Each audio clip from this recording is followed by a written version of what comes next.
Ce nouveau numéro de Un jour, un événement.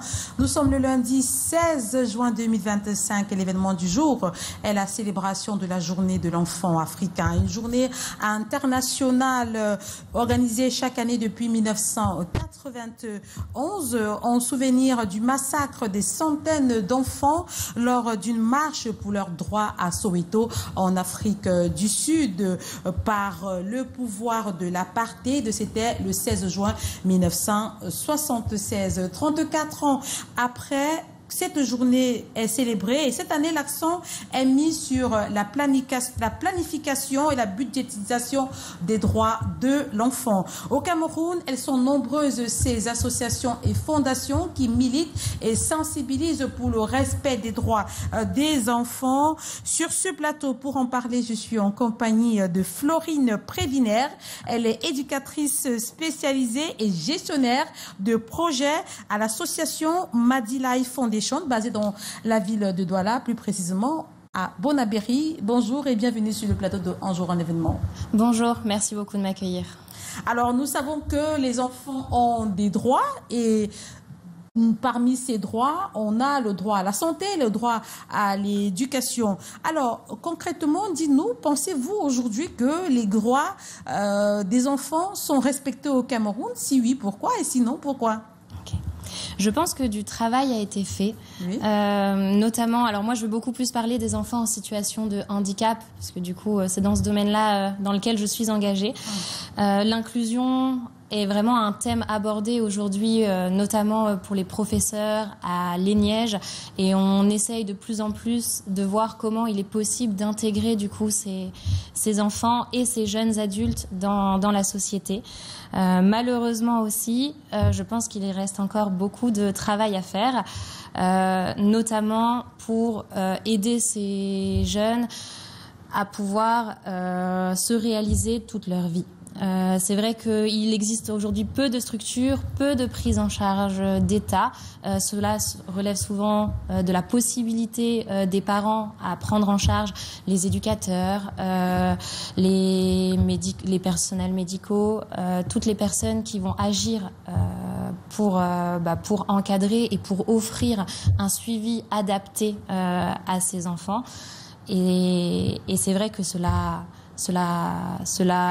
coûte, cela demande une certaine possibilité que malheureusement n'ont pas toutes les familles.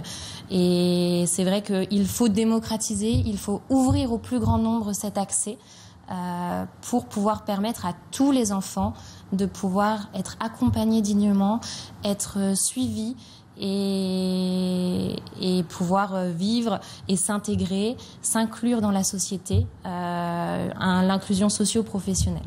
Alors donc, si je comprends bien, pour vous, vous pensez qu'il y a encore à faire. Les droits des enfants au Cameroun ne sont véritablement pas respectés parce que vous avez encore des enfants qui n'ont pas d'acte de naissance. Oui. Il y a plein d'enfants qui sont gardés dans la maison, qui ne vont pas à l'école. C'est ça. C'est ça. Nous, on accueille beaucoup de familles qui nous disent en fait avoir du coup stoppé la scolarité de l'enfant parce qu'il ne pouvait pas être accueilli. Et c'est vrai que les familles du coup nous disent pendant 5, 6, 7 ans, l'enfant a été gardé à la maison. Souvent, c'est une honte. Souvent, les amis de la famille se détachent. Et il y a en fait un travail de déconstruction des idées reçues pour pouvoir en fait mieux intégrer, mieux parler de ces enfants, mieux comprendre ce qu'est le handicap, parce que si on comprend, on peut du coup déconstruire tous les idéaux et avancer ainsi. Alors c'est un droit, hein, le droit à l'identité, parce qu'avoir un acte de naissance, c'est une façon pour vous de vous permettre d'avoir une identité. Donc si un enfant n'a pas un acte de naissance, comment il pourra avoir droit à l'éducation ou encore à la santé? Parce que chaque fois que vous vous rendez dans un établissement scolaire, on va vous dire comment un enfant s'appelle, est-ce qu'on peut avoir son acte? Si vous allez à l'hôpital, il faudrait bien qu'on sache, on puisse identifier l'enfant. Alors, si on vous demandait aujourd'hui de faire des propositions pour que les droits des enfants, surtout les fondamentaux que sont la santé, l'éducation ou encore l'identité, soient respectés, qu'est-ce que vous pouvez faire? Qu'est-ce que vous pouvez faire comme proposition? Déjà, en fait, que la loi soit appliquée. dans certains domaines, notamment en fait pour pouvoir justement, il y a en fait les enfants bénéficient de droits qui aujourd'hui ne sont pas toujours appliqués. Par exemple, la gratuité pour un enfant en situation de handicap à la scolarité dans les écoles publiques. Malheureusement, souvent, on demande des fois même un peu plus d'argent à ses parents parce que l'enfant est en situation de handicap et qu'on considère que l'accompagnement qu'on va devoir fournir est supérieur. Or, la loi est pourtant là pour les protéger. Et puis après, il y a certaines démarches pour pouvoir obtenir la carte d'invalidité, notamment faire le certificat médical spécial chez un spécialiste. Ça aussi, ce sont des démarches qui sont gratuites et qui, des fois, malheureusement, sont tarifées aux parents, ce qui limite en fait finalement les démarches pour pouvoir établir ces actes qui, après, ouvrent des vrais droits. D'accord. Alors, nous sommes le 16 juin, je l'ai dit, célébration de la journée de l'enfant africaine et une journée qui, cette année, est axée sur la thématique planification et budgétisation des droits de l'enfant. Alors, vous, comment vous comprenez cette thématique-là ? Alors, je pense que c'est une thématique importante. C'est une thématique qui, en fait, voit que pour accompagner, il faut pouvoir être sur du long terme. Avoir une planification, c'est pouvoir se dire, nous avons des objectifs à court, moyen et long terme, et nous nous donnons les moyens de les réaliser. Ça sous-entend aussi qu'il y a un besoin de prise en charge d'État. Il y a des besoins, il y a en fait des besoins, il y a des professionnels à former, il y a des professionnels à engager. Et donc cela demande aussi un coût et demande aussi un investissement au niveau de l'État. Et donc je trouve que ce thème est important et effectivement il demande des moyens pour réaliser des objectifs et pas uniquement à court terme.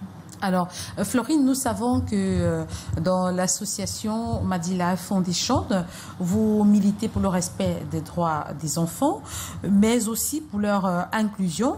Qu'est-ce que vous faites concrètement d'autre pour ces enfants-là ? Alors en fait, Madilife, c'est une structure qui accueille les enfants et les jeunes adultes, entre 5 ans et 25 ans, les jeunes que nous accueillons. Et nous avons du coup différents types de profils, notamment des personnes en situation de handicap, notamment la déficience intellectuelle. Et nous avons aussi bien des personnes autistes, des personnes trisomiques, des personnes ayant un trouble de l'hyperactivité, des personnes ayant une maladie mentale comme la schizophrénie. Voilà, on a différents types de profils et nous, on mène des activités de suivi thérapeutique et socio-éducatif, notamment à travers l'art-thérapie. C'est vrai que l'art est un excellent médium pour pouvoir réussir à travailler certaines notions avec ces jeunes, donc notamment l'écoute, la patience, la capacité à suivre une consigne, qui après en fait permettent, et c'est ça notre objectif principal, l'inclusion de ces enfants, inclusion socio-professionnelle, inclusion citoyenne d'abord, et permettre en fait finalement qu'ils adoptent les codes pour vivre en société. Et donc voilà, nous utilisons l'art, le conte, la danse, le théâtre, la peinture, oui, les arts plastiques, le sport aussi. Voilà, on n'hésite pas non plus à se déplacer parce que du coup nous sommes situés à Bonabéry, nous occupons les locaux du Centre des affaires sociales de Bonabéry, à Bonambappé. Et c'est vrai que nous essayons aussi de nous déplacer dans différentes structures, faire de la mise en lien, d'avoir des partenaires. Travailler à l'inclusion, c'est aussi permettre que les enfants valides côtoient les enfants en situation de handicap. Donc, pour une bonne inclusion. Alors, pour terminer, Florine Prévinaire, quels sont les projets d'avenir à Madilife Foundation ? Alors là, nous avons un grand événement le samedi 28 juin de 14h à 17h à l'espace Doualart. L'idée, c'est de pouvoir en fait présenter le travail des enfants, donc lors des ateliers d'art-thérapie, à la fois une exposition des œuvres créées par les enfants et à la fois des représentations artistiques, donc au niveau de la danse, du conte, du théâtre, comme je vous ai cité tout à l'heure, et donc de valoriser tout le travail qu'ils ont pu faire. Nous, voilà, c'est ouvert, c'est une entrée libre. Donc nous souhaitons qu'un maximum de personnes puissent être présents. Voilà, si des partenaires également veulent soutenir l'événement, nous sommes à la recherche. D'accord. En tout cas, nous souhaitons vraiment valoriser ces jeunes, montrer qu'ils ont des capacités et qu'en fait, ils ont des belles richesses qui ne demandent qu'à être révélées. Voilà. Donc, n'hésitez pas à vous rendre le 28 juin à l'espace Doualart dans l'après-midi. On sera très heureux de vous accueillir. Merci Florine Prévinaire d'être venue sur le plateau de Un jour un événement, d'avoir accepté de parler avec nous de ces enfants, des droits des enfants, en raison de la célébration ce lundi 16 juin de la journée de l'enfant africain. On comprend que les droits des enfants ne sont pas totalement respectés. Il y a encore des enfants qui vont pas à l'école, des enfants qui n'ont pas d'acte de naissance, des enfants qui sont malades, mais qui n'ont pas accès à la santé. Et pourtant, les facilités sont mises en place pour y parvenir, mais qui ne sont pas respectées par certains. Mesdames, Messieurs, c'est ici que s'achève cet autre numéro de Un jour, un événement. Merci de nous avoir suivis. La suite de Nous chez vous, c'est du côté de Yaoundé avec Clément Ndobo.